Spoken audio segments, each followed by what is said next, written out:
Final Fantasy VII Rebirth, the remake to the original Final Fantasy VII, and a monster of a game that consumed my life over the summer, and will continue to do so for the foreseeable future. Not to be confused with Final Fantasy VII Remake Intergrade, also a remake of the original Final Fantasy VII. Yeah, I don't know, these names confuse me. All I know is that this game lets me play Sephiroth. Beginning Rebirth, we continue shortly after Remake ended. Remember the naming convention? Where the city of Midgar is thrown into absolute chaos and destruction after one white boy does a little bit of trolling. It is also quickly revealed to us the status of our protagonists. They're unconscious and under arrest? Wait, hold on, they were fine at the end of the first game.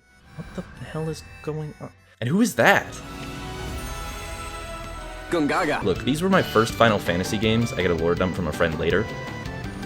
But at this current moment, I have no idea who this twink is. Hey you, can you look after my friend?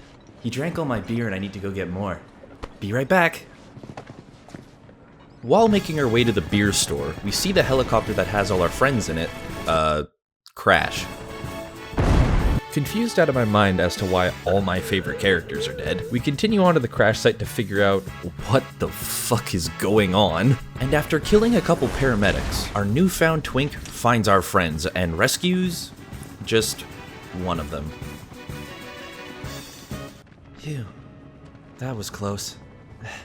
Hey you, wake up. I need beer money and I'm 77% sure you owe me $20. Huh? No. My money. Gungaga! Even more confused, we now cut over to the past to listen to Cloud's backstory. Wait, I thought he was dead, but he isn't. Whatever, we'll get to it later. Cutting to Cloud's backstory, here to learn what exactly is a Sephiroth and what happened to. Oh my god, Sephiroth? We got some deer in the road?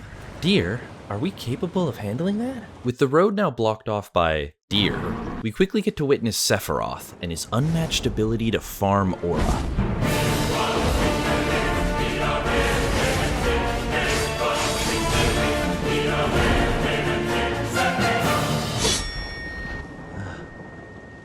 He's so fucking cool. After witnessing the coolest motherfucker to ever live, we head over to Nibelheim, Cloud's hometown. Here to rest up before the boys go on a big mission. But before that, Cloud decides to commit theft, play some funky tunes, makes a quick stop to visit his loving mother. No way anything bad happens to her whatsoever. And then, after all that, Cloud makes his way to... Need ibuprofen. You good? Yeah, I'm good. Cloud, here's some advice. Weed. Smoke it.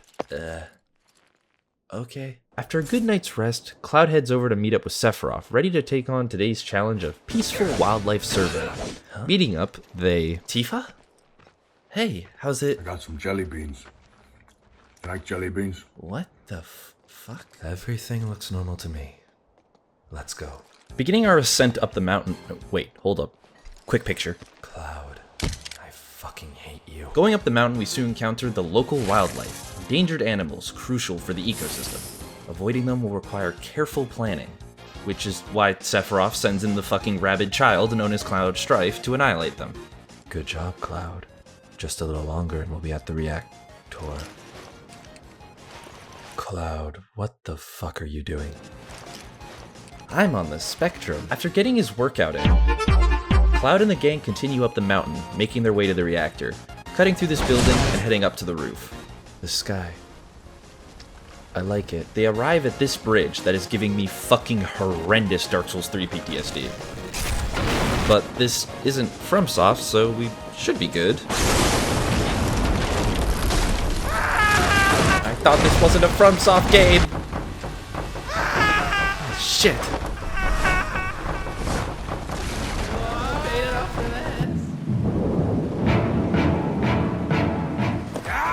Broke the goddamn wheel. What the fuck is wrong with all of you? It's only knee-high, guys. I caught you! Oh shit, I forgot about Jerry.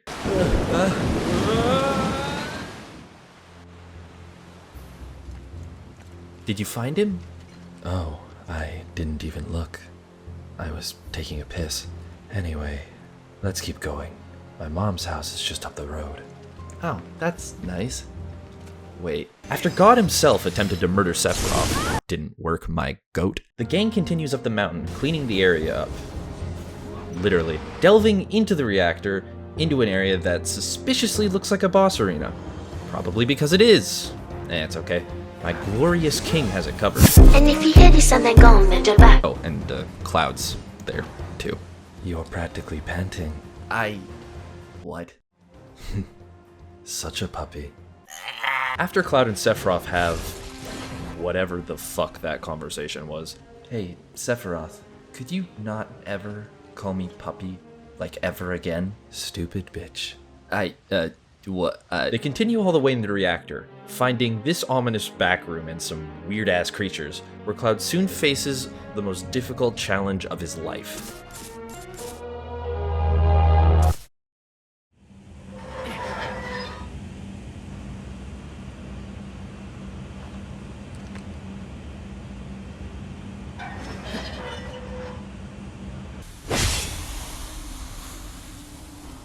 Are you okay, man?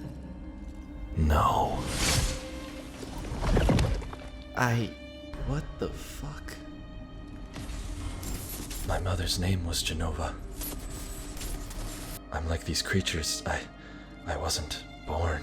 Being able to teleport and having the ability to kill a man with aura alone didn't make this obvious. It's worse than I thought. I'm adopted. You... what? Am I even human? Sephiroth now deciding to have his preemptive midlife crisis, we return back to Nibelheim. But where is Sephiroth? No one fucking knows. Cloud, now worried that Sephiroth might have just Hell's Gated himself, goes searching around Nibelheim, which leads him to this dusty-ass Shinra manor 5 feet from the rest of the village. Why is this here? Cloud heads to the basement where he finds the prima donna white boy doing the most unspeakable crime. Reading. Can you believe this? Reading this, it turns out I wasn't adopted. I was built. No shit, dumbass. Shut up. So much to dissect with Shinra, Genova, the Mako stream, what I am, what has been done to me. Have you ever heard of an ancient? Oh, is that what people call you now, Unk?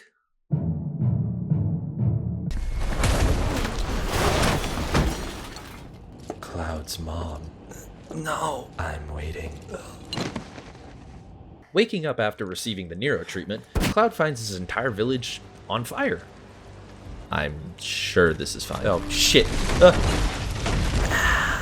Getting a slight paper cut on the shin, Cloud is now only able to move at a snail's pace, taking him a very short 3 fucking hours to navigate 20 meters. Breaking the sound barrier, Cloud rushes to his mom's house, finding her completely safe. Gaining consciousness, Cloud slowly opens his eyes to see he now qualifies for foster care. Oh, and at least Sephiroth is having a good time? I mean, look at that smile. Cloud, I'll meet you at my mom's house. She's making spaghetti. Tifa? Lenny! You bastard! Palms are sweaty, knees weak, arms are heavy. There's vomit on his sweater already. Mom's spaghetti. He's nervous. Shit, Tifa! No way you thought you'd win that. He's way too cool.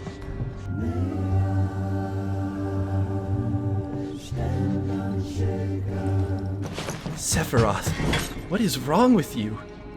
You killed my mom, killed a child, threw me into a whiteboard, and called me a bitch. It was all really funny. Me and my mom are now going to kill the whole planet. Well, now I feel like I have to stop you.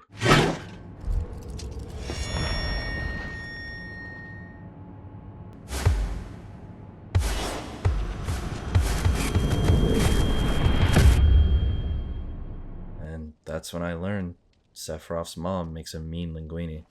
That's not spaghetti. Yeah, that's neat. Anyway, I'm gonna try to go to bed without having a PTSD fit. After a long and peaceful night, I'm waiting, Cloud. Cloud awakes fresh, ready for a new day, full of adventure and... What is that? A card game? Well, I'm sure this won't be important later. Probably just like some random ass side thing. No point in memorizing it. Alright, let's get this over with.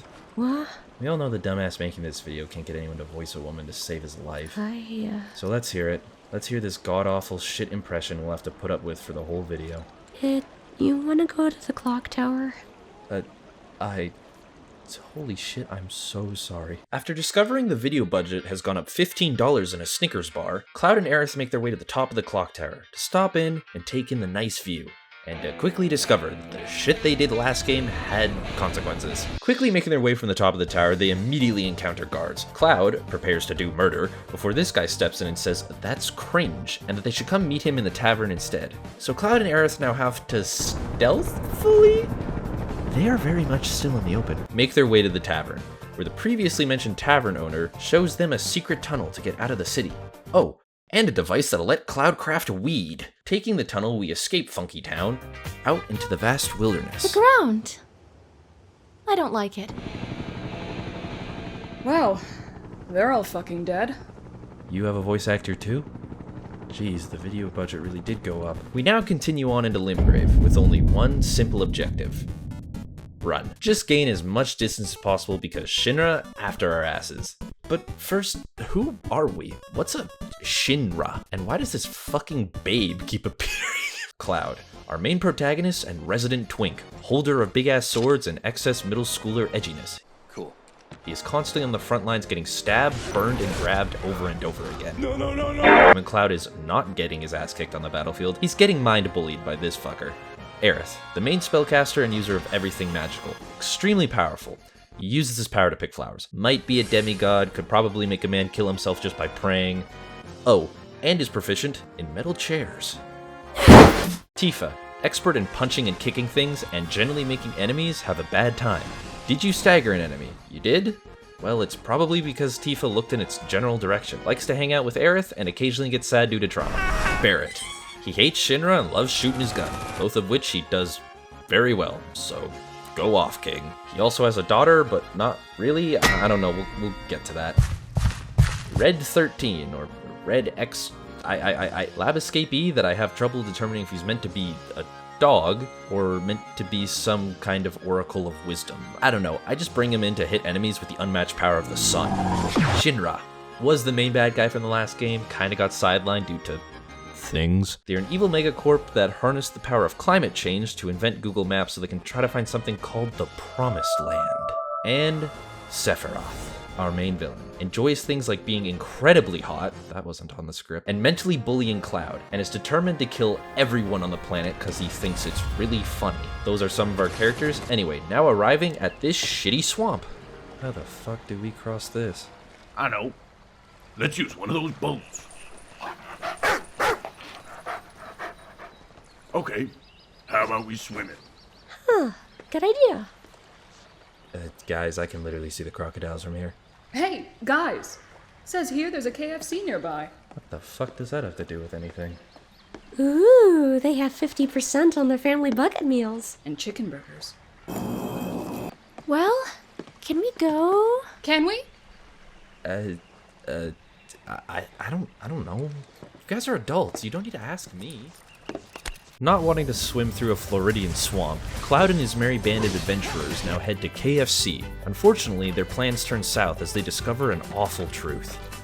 They are out of chicken. What the fuck do you mean you're out of chicken? I will fucking kill you. In order for the gang to get the orders they want, they're gonna have to find the chicken themselves. Cloud, who is now starving after having to deal with white people problems, sneaks up on his dinner like a rabid dog.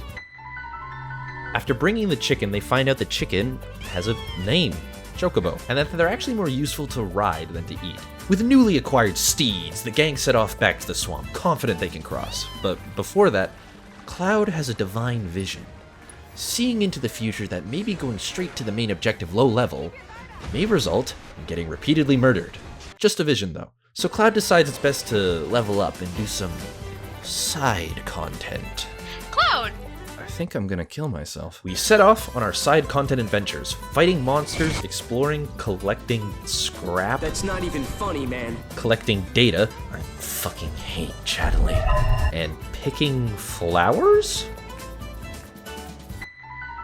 Hey, Chadley, how do I fix a windmill? Well, first off, that transmitter you got earlier in the game can make it for you. Huh, didn't know that.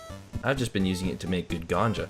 I mean, so what do I need for the windmill parts? Oh, that's easy. First, you need some scrap iron, Okay, makes sense.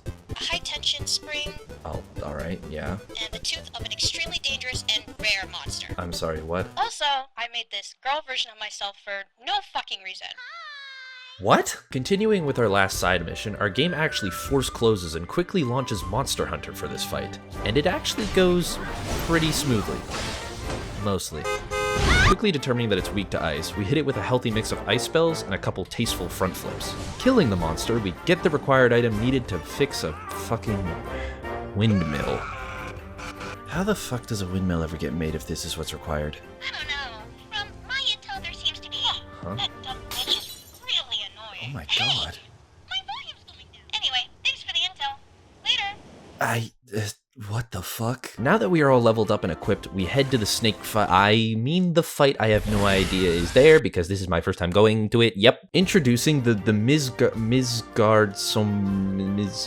Introducing the snake. No one hears the word they say. Has the memory gone? Are you feeling numb? For the first time ever, the name of the game, Ice. Just like the last monster, this thing, it's weak to that blizzard shit. Not a trend, by the way, just very convenient. Even still, this fight is tough, and trying to keep Red from getting eaten was even tougher.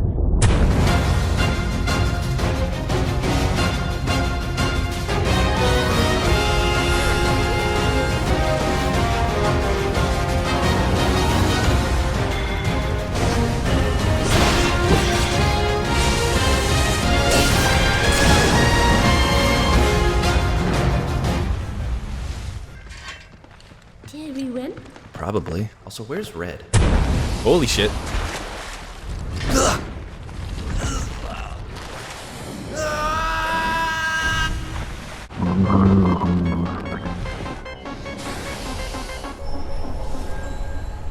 Let go of the twink.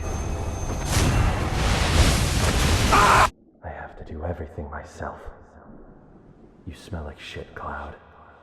Hi, dumbass. You awake? None of us wanted to do CPR on you, so we just threw potions at you. Thanks. Sephiroth. Called you a bitch. That fuck. I think those guys are going to Sephiroth. Why do you want to find him so bad? Because he called me a bitch! After almost losing to water, the party continues into the diamond mines, following the mysterious cloaked figures, hoping that they'll lead them to the prima donna white boy. Well, that didn't go well. With some of the cloaked figures falling into a pit, Barret and Red decide to try to go help, leaving Cloud, Aerith, and Tifa to push through the caves. After fighting through multiple mobs and making a full set of diamond armor, they run into some interesting individuals. God, I am so bored. Why are we even here? We're here to implement private healthcare to this region so those hooded guys have to pay shit tons in hospital bills. I'm bored. Who the fuck said that? Shit! Tifa, shut up! Well, look who it is. Are you ready to get absolutely demolished? Oh, kill yourself. It's time to fight. Who are we fighting? Yippee. I get to fight fucking Rude again. The Turks, i.e. Shinra's secret police, can and will drop dinner plates at a moment's notice. We will be seeing them multiple times. They pose an interesting challenge, and by interesting, I mean beat the shit out of the one that doesn't look like Andrew Tate, and then hit Rude with so much fucking wind magic that you personally fly his ass back to Midgar. And a quick tasteful front flip. Alright, stop where you are. I literally have a minigun for an arm. Don't be stupid, cause I'll be... Wait. Oh fuck. I did not mean to shoot that guy. Shit, my one weakness. A normal-sized pistol. Barret, are you fucking serious right now? Elena, kickflip. Don't be standing still. I have no fucking idea.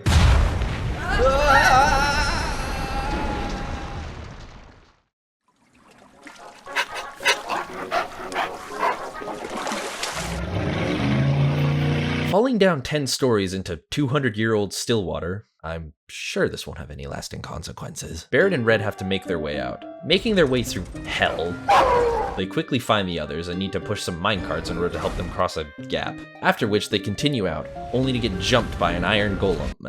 I mean, mithril. Sorry, I'll stop the Minecraft references. Not much to say about this fight. We assess. Weak to lightning. Barret, shoot him with the...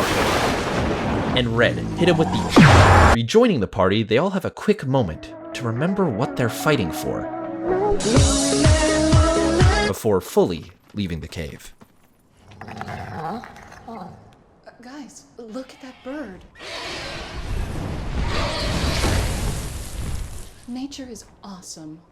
Gotta love it. That guy is fucking dead. After leaving the fuck-ass cave, we head into a brand new opened area to explore, filled with adventures, data for Chadley.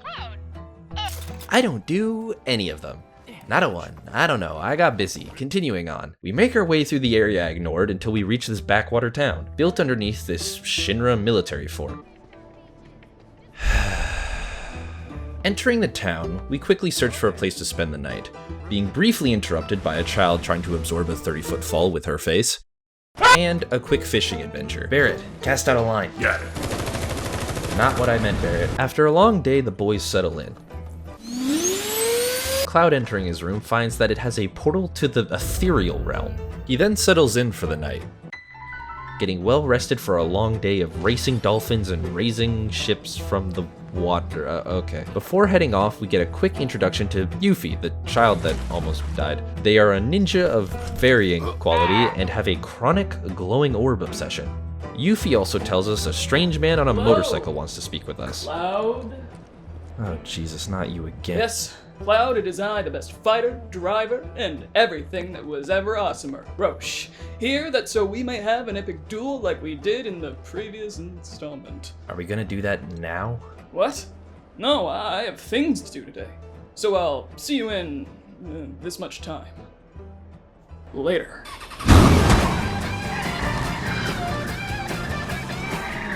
I fucking hate that guy. After getting successfully rage baited, Cloud and Co. continue on to the previously mentioned dolphin racing and boat raising. They make their way to the top of the Shinra fortress where they discover a massive military parade is being held. Wondering what the fuck is going on, the group quickly discover that the parade is for the recently instituted, due to unexplained and mysterious circumstances, Shinra president, Rufus. The cornerstone of drippy coats and daddy issues, with every Shinra soldier ready to throw it back to get the attention of his diamond-cut jawline. Sung, who the fuck did you bring into my office? He said he was a wizard. You think I'm gonna say no? What do you want? Hey, how's it going? Idea. What if we start a big old war with Wutai for the shits and giggles? Cinema. I love it. Who's Wutai? Our main rival we've had for fucking decades. Man, we're so cooked. Continuing on with Cloud, they continue going up where they meet intense resistance. Wait, what? They meet none. Did every single soldier have a fucking stroke and forgore about Midgar's Most Wanted? Anyway, moving on. The group decides this would be a good time to try to break a peace deal with the president while they hunt for him. And if you hear this and then go. And a golden opportunity to get his autograph. So they split up, with Cloud, Aerith, and Tifa stealing some uniforms to try to blend in. I kinda regret this idea. Freeze! Hey, what does this trigger do? Guys, those are loaded guns. Please don't murder me. I can't take you guys anywhere. Shit. I don't recall seeing you three at gritty practice this morning. At fucking what? Sorry, sir. All three of you, bust it down Shinra style in front of the commander right now. What the fuck does that even mean? Forced to participate in marching practice for fear of being executed, Cloud, Tifa, and Aerith start spinning guns around, hoping that it looks cool. Which I think it does? They do so well, in fact, that Cloud is promoted on the spot and has to organize an entire battalion-sized march, or else his entire family line will be erased.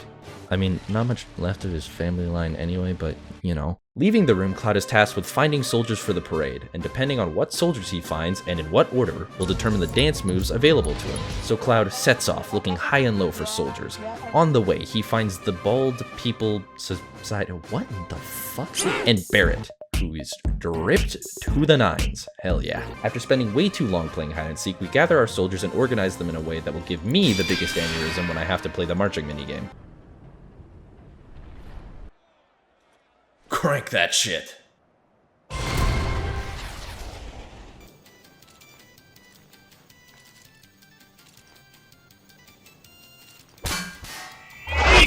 Lining up on the dance floor, I give myself that mentioned aneurysm. I am shitting myself. Help!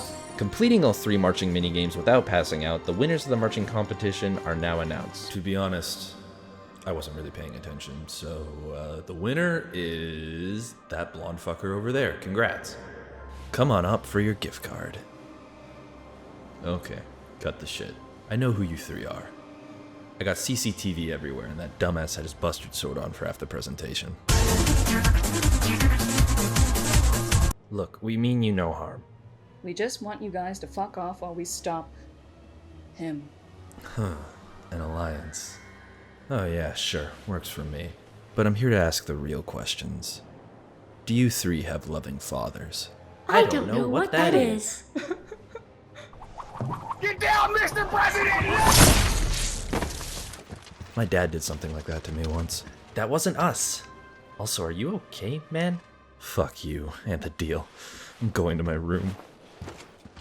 After Yuffie does a little bit of trolling, Cloud and the rest of the gang have to make their escape, aiming to get to port and take a ship out of there. On the way, Cloud recruits some soldiers to fight and die for him because he thinks it's funny. After clearing some enemies, Cloud is now able to make his way to the port. Loud! For fuck's sake.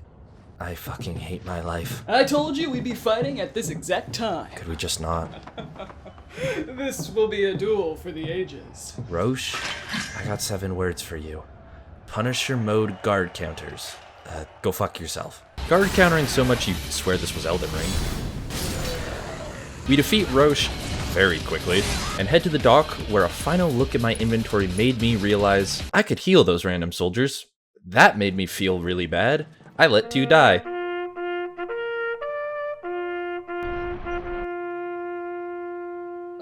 Oops. Telling the captain we're forklift certified, he lets us on the boat immediately, where we set off to new horizons, to a new continent, to find him.